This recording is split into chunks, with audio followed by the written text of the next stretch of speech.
The reflection in my bathroom mirror didn't belong to me. I blinked hard, twice, 3 times, but the face staring back remained frozen in a grotesque mask. The left side of my mouth drooped like melted wax. My forehead sat rigid as plastic. When I tried to raise my eyebrows, nothing moved. My eyes watered, but I couldn't squint them shut properly. Surprise! My sister Veronica burst through my bedroom door, holding an empty syringe like a trophy. Now we're equally pretty. The room spun. I touched my face with trembling fingers, feeling the unnatural tightness, the complete lack of movement in muscles that had worked perfectly fine when I went to sleep 8 hours ago. My lips felt like rubber. When I tried to speak, only slurred sounds emerged. Wow, why did you? Botox silly. Veronica twirled, her own artificially smoothed face gleaming with pride. I used my medical connections from the spa. $3,000 worth. You're welcome. My parents appeared behind her, my mother actually applauding. She spent her entire bonus on you, Diana. The least you could do is say thank you. Your interview is in 2 hours. My father checked his watch. Better start getting ready. And smile. Oh wait, he chuckled at his own joke. The interview. Senior Marketing Director at Brennan Industries. 6 months of preparation, 3 rounds of preliminary interviews, and now the final panel that would change my life. The position I'd worked toward for 8 years, climbing from unpaid intern to account manager, sacrificing weekends, relationships, sleep. I stumbled to the mirror again. My face looked like a bad Halloween mask. The left side completely paralyzed, the right side partially frozen. My mouth couldn't close properly. Drool gathered at the corner. You destroyed my face. I managed to gurgle out. Veronica rolled her eyes. Don't be dramatic. It'll settle in a few days. Maybe a week. You always complained about your wrinkles. I fixed them. I'm 32. I had laugh lines, not wrinkles. Same thing, Mom interjected. Veronica works at that high-end medical spa. She knows what she's doing. She's a receptionist.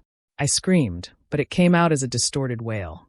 Assistant manager, Veronica corrected, examining her manicure. And I've watched plenty of procedures. You needed this, Diana. You always dress so frumpy, never wear makeup. At least now your face is interesting. Interesting. My face was interesting. Like a medical experiment gone wrong was interesting. Get out, I whispered. Don't be ungrateful, Dad said sternly. Your sister was trying to help. You know how competitive these positions are. She thought. Get out. They left, mumbling about my lack of appreciation. I heard Mom say, she's always been jealous of Veronica's beauty. I called the interviewer with shaking hands, trying to explain. The words came out slurred, incomprehensible. I'm so sorry, medical emergency. Can we reschedule? I'm sorry, Ms. Morrison, but I can barely understand you. Are you intoxicated? No, This position requires immediate availability. If you can't make today's interview, we'll have to move forward with other candidates. The line went dead. 8 years of work gone. I sat on my bathroom floor for an hour, testing my face. Nothing worked properly. I couldn't even cry correctly. Only one eye would close enough to squeeze out tears. But somewhere beneath the paralysis, beneath the rage, something cold and calculating took root. They had no idea what I would do next. The first thing I did was document everything. Photos from every angle, videos of my attempts to speak and move my face. Then I drove myself to the emergency room, barely able to see through my dysfunctional tear ducts. Botulinum toxin injection, improperly administered. The ER doctor said, horrified. Who did this to you? My sister. While I was sleeping. He nearly dropped his clipboard. This is assault. You need to file a police report immediately. And, he paused, studying the injection sites. Whoever did this had no idea what they were doing. You could have died if this hit the wrong blood vessel. The dosage alone is 3 times the safe amount. 3 times. My sister had injected me with enough Botox to paralyze a small horse. The police took my statement. The detective, a woman named Torres, looked increasingly disgusted as I explained. Your sister broke into your apartment? She has a spare key. Had. And injected you with a controlled substance without consent while you were unconscious? Yes.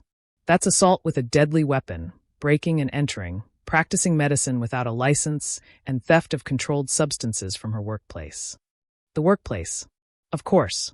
2 days later, while my face remained frozen in its grotesque mask, I contacted the medical spa where Veronica worked.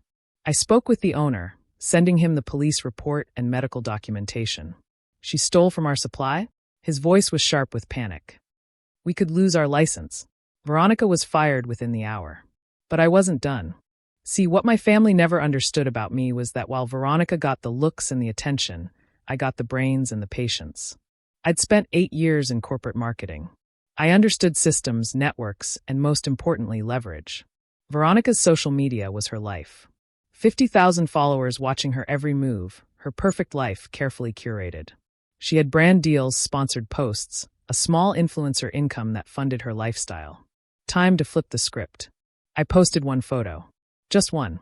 My face, paralyzed and distorted, with the caption, "When your sister injects you with stolen Botox while you sleep to make you equally pretty before your job interview." It went viral within hours. The comments exploded. News outlets picked it up. Botox assault, woman's face paralyzed by jealous sister. Veronica's followers turned on her instantly. Her brand deals evaporated.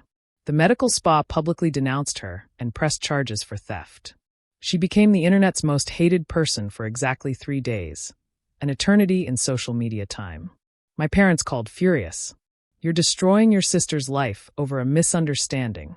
Mom shrieked. "Like she destroyed my career over jealousy? You can get another job. Can she get another face when she's in prison?" Silence. Then Dad, "Prison? Don't be ridiculous. Assault with a deadly weapon carries 5 to 10 years. They hung up.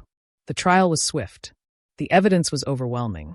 Veronica's lawyer tried to paint it as a misguided attempt to help, but the prosecution had the ER doctor's testimony about the potentially fatal dose, the theft from the medical spa, and my documented losses, including the job that went to someone else. But the real evidence, the prosecutor said, is the defendant's own words. They played a video Veronica had taken of herself right after injecting me, planning to post it as a sister makeover surprise. In it, she said, "She always gets everything with her big brain. Let's see how far that gets her when she can't move her stupid face." Guilty on all charges. The civil suit came next. Loss of income, medical bills, pain and suffering. The number was astronomical. My parents begged me to drop it. "She's your sister." Was my sister. Now she's my attacker. They liquidated their retirement to pay for Veronica's lawyers and my settlement. The house they'd been so proud of? Mortgaged. Their golden child's future? Gone. But here's the twist they never saw coming. 3 months later, when my face finally returned to normal, Brennan Industries called. The person they'd hired instead of me had been caught embezzling. They remembered my medical emergency and wanted to give me another chance. I nailed the interview.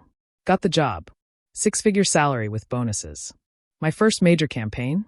A partnership with a medical safety organization about the dangers of unlicensed cosmetic procedures.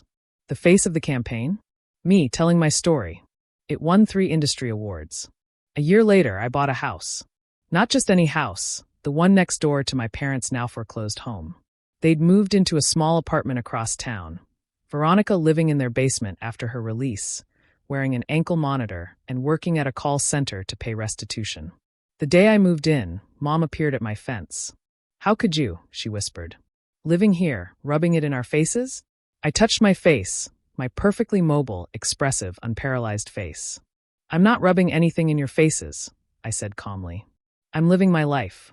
The one I built after you all tried to destroy it. You chose to inject poison into my skin. I chose to inject truth into the world. We're your family. No, you were my relatives. Family doesn't paralyze your face out of jealousy.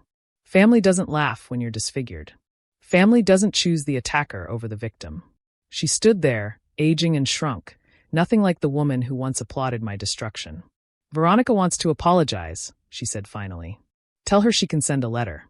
I might read it when she's paid off the remaining $200,000 she owes me. Should only take about 15 years. I went inside my beautiful home, prepared dinner in my dream kitchen, and video called my real family. The friends who'd driven me to doctor appointments, the colleagues who'd testified on my behalf, the therapist who'd helped me heal from more than just physical scars. That night, I stood in front of my bathroom mirror, the same kind where I'd first seen my frozen face. But now I smiled, a real smile, with every muscle working perfectly, creating those laugh lines Veronica had tried to erase. They thought they were making me equally pretty by bringing me down to their level. Instead, I rose so far above them they couldn't even see me anymore. And my face? It tells the most beautiful story of all: survival.